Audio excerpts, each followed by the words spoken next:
This is going to be a quick little video on why I think you should carry the cheapest Holosun that they have to offer on your carry gun instead of the more expensive ones. So to get this right out of the way, the gun is unloaded. There's no round in the chamber, and there's no ammo anywhere anywhere in this room. But this is the Holosun 407K green dot. This is the green dot, so it's a little more expensive than the red version of this, but this is the cheapest optic that Holosun makes in this specific line. And a couple of reasons why I think you should maybe go for something like this, or why I went with something like this instead of the more expensive 507K or the EPS carry or anything. Is, well, the first one is it's super inexpensive, and for a beginner red dot, this is a really solid choice. This was the first red dot that I had actually bought. This is before I had any rifles and I put optics on them. This was the first optic outside of iron sights that I had on any kind of firearm. And the reason I wanted to go with something like this instead of the more expensive 507K is because I didn't know if I was actually going to enjoy shooting with a red dot on my handgun.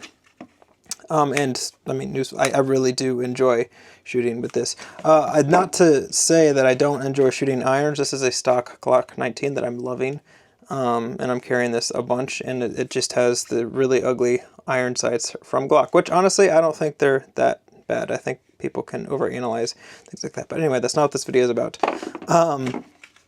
But I really do enjoy shooting this optic. It's really solid, and it's plenty bright for what I need it to.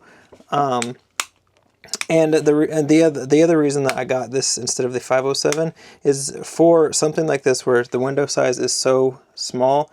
I don't want anything besides a dot in there, because you can tell that dot takes up a good amount of room in the window already, and I feel like with anything else it would just be super distracting, and I would end up using the dot anyway. And this is the 6 MOA variant, I believe. I know that the 507K has a 2 MOA dot, but I think, again, being first red dot that I had, I wanted a bigger dot so that I could see it a little bit easier. But I also wanted to keep it simple because again, first red dot, not sure how I was going to like it.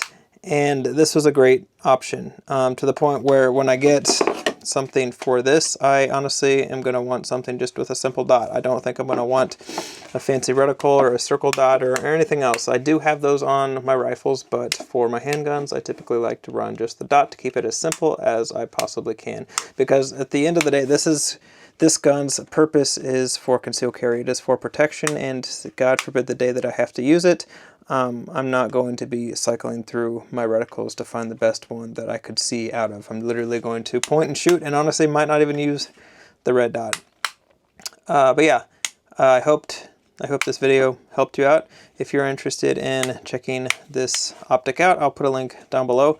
Yeah, it's really solid, and it has held up really well.